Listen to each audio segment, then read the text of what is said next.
Yo, and today what we're going to be doing is we're going to do an protagonist tier list today. Now, obviously, I haven't seen all of these protagonists. I'm not a dang anime weeb, so we're just going to go through the ones that I have seen and then kind of just rank them based off my own personal opinion. Yeah, I know. My rankings are gonna make a lot of anime fans mad, but you know what? Fuck the anime fans. And me. And I've watched the anime that I've watched, and I've had my opinions on all the anime that I have my opinions on. So, let's get started with the ones I've watched. And immediately, the first one that I remember watching is Maggie.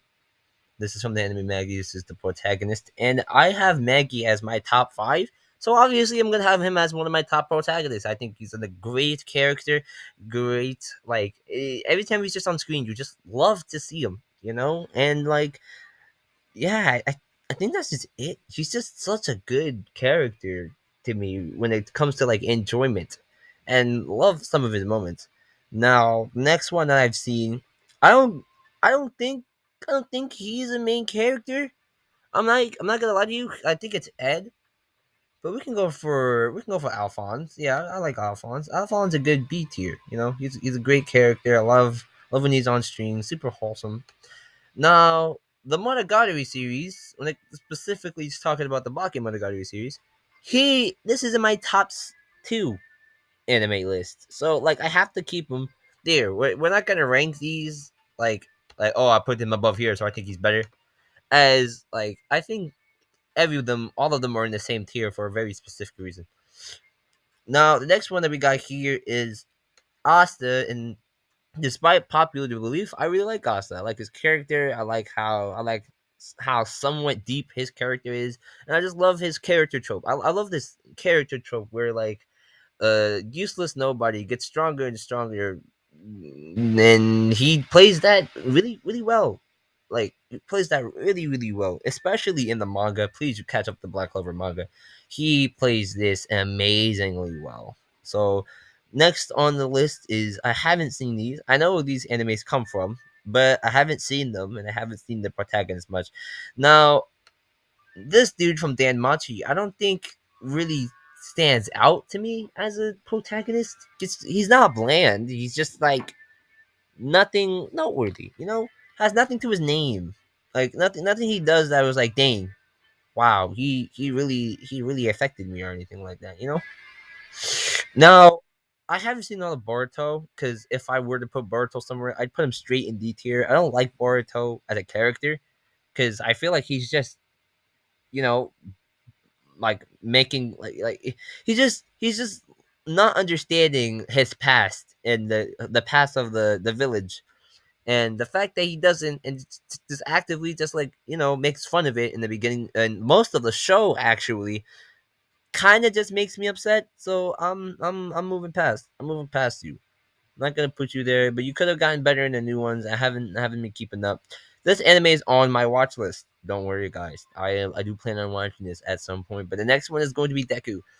And I think Deku is a solid character. He's not anything too brazen. He just wants to be a hero, a true hero, and all that stuff. He is somewhat enjoyable on screen, and I like him. I like him a lot, but I don't like him better than Asta. I think Black Clover is better than My Hero Academia in both anime and manga, and that is a statement.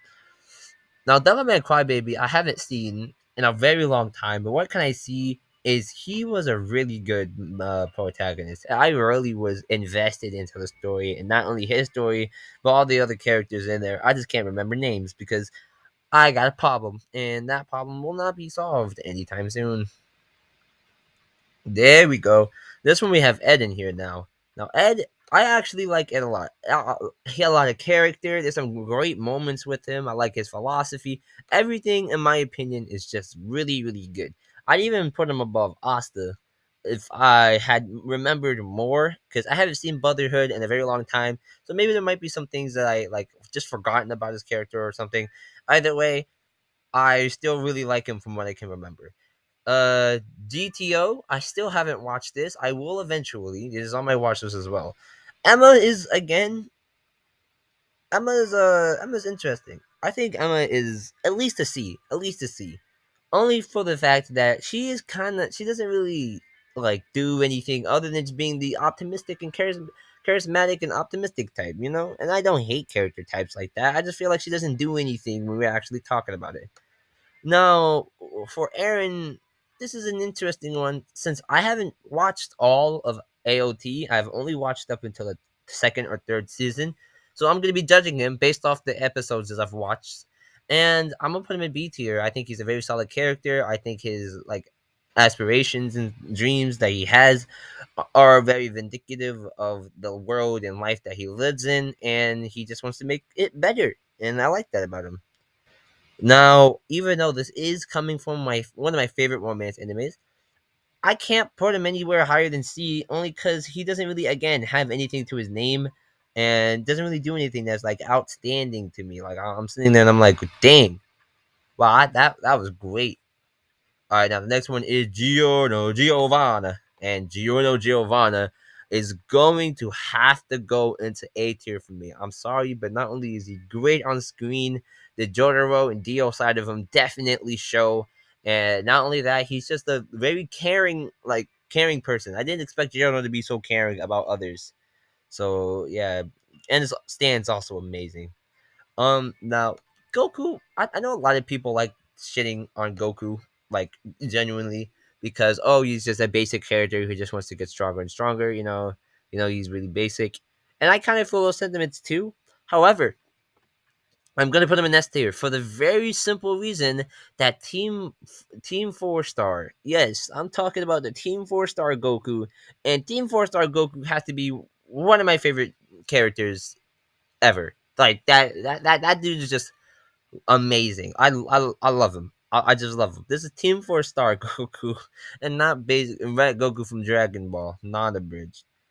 Now, Gone, I'm gonna put. I recently finished watching Hunter x Hunter, and it is almost peak. It's not the best, but I think I have to put Gone in A. That moment when he met with Pito and everything about his character just kind of just like surprised me in a way that I didn't think I'd be surprised.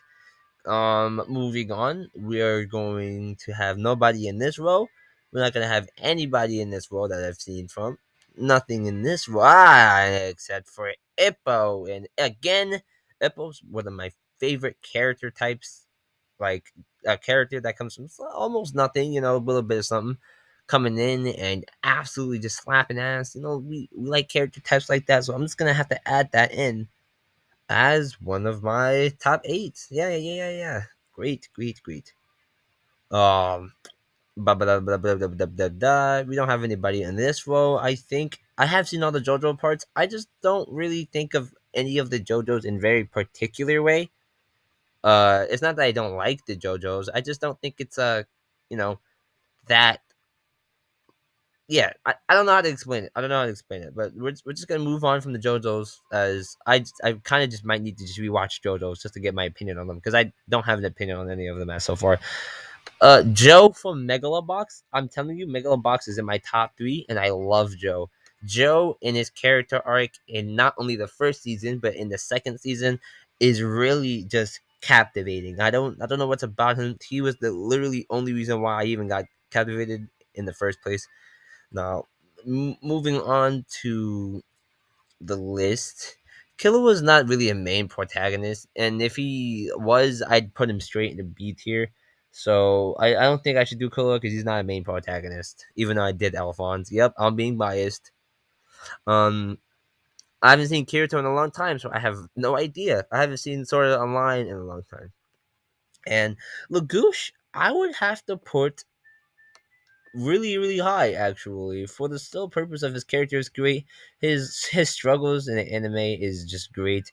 Everything about him is just great. He's enjoyable on screen. He's awkward in a good type of way, and he's not really infuriating at all, and it's not as anybody would have told me. So yeah, I have to put him there. Now we're gonna skip over Lelouch and we're gonna skip over L, and we're gonna skip not L Light. I'm gonna skip over these two characters because I'll get into it later. But I would just want to move on from now and just got all the characters on there. Now Luffy's my favorite protagonist of all time, and obviously I'm pretty sure you kind of already know where he's gonna go. I don't think I even need to explain if you don't understand why. Just I can't help you. It's been like what, 15 years, 10 years. People's been talking about One Piece. I'm pretty sure you could find the reasons on why people like it. Now, Mob is going to have to go into an A tier. I love his character. I love his aspirations. I love the things he tries to do. And I like how the story uses him inside of the story and how he is portrayed. I love everything about him. And there's nothing really wrong with him. I feel like they could elevate his character. Like, if it was a season 3, definitely going to be put up in S tier. Definitely would be in S tier. Now, again, I'm going to have to put Meliodas a little bit higher as well. Just because of the fact that he's going on after everything that has happened to him. He's still going on. He's still trying, but he leaves himself vulnerable, and I think that that's really what a lot of these characters kind of don't do. And I think I like, and I appreciate that. In fact, I appreciate it so much. Like, I just love how vulnerable he is when he needs to be. It doesn't try to hide all of his emotions away constantly all the time. Now, Gen Mori, when the anime came out, I was very disappointed because I read the webtoon. I read the webtoon all the way up to Ragnarok recently, and Gen Mori is just such a good character to watch. He's a nice character to watch. He's not as like generic as I thought he is because he has a little bit of nuance to him. So I'm just gonna have to give it to him. I'm sorry, it just has to be done. Next thing, next place. Um,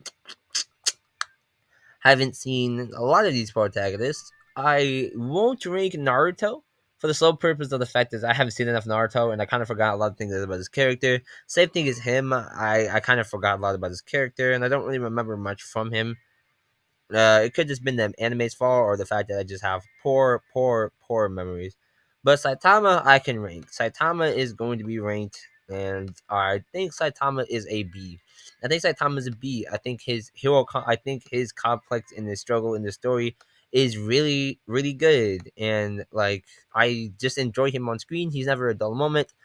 um, yeah, I just like him a lot. I don't think he's an S tier character because I think that's just like overrating him a bit too much. I don't think he's the best. Like, he's the one of the best of the best in my opinion.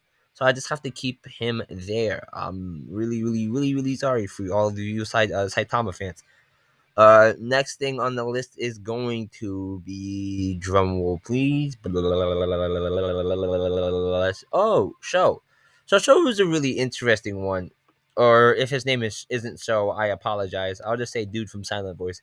So the dude from Silent Voice is actually really interesting because I love the way he just tries to like make up for everything and the struggle that ends up coming with. And towards the end, he's so sacrificial. He comes from a bad place and all the way to a good one. And I like the story arc and the story and how the story uses him to portray a message. And he's just a really good character in my opinion.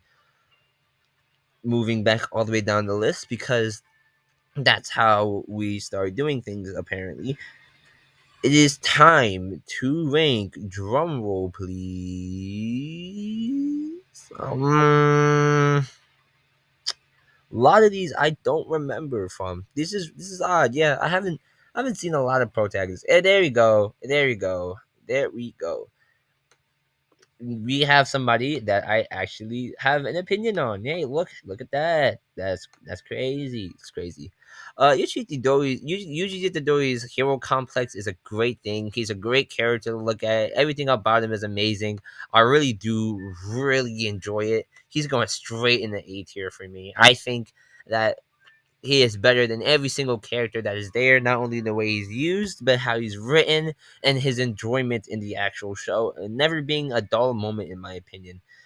So, moving on, we're on this row, going throughout this one, and there is nobody that I have enough opinion on. Now, it's not that I haven't seen these anime, it's either I haven't finished them or I just don't remember enough about the anime itself to make a judgment on them. And I think that we're about to go over towards the end. Yeah, that's it. Except for my guy over here. Forgot his name, but I do remember this. He is from my He is a second favorite romance anime. He's from my second from my favorite words coming out of my mouth. Oh, dear God, Jesus. Yeah, he's gonna go straight up into the C tier because he doesn't really offer anything. He's just a smart guy who's just really wholesome, and that's a good thing to look at, and that's a great thing to see.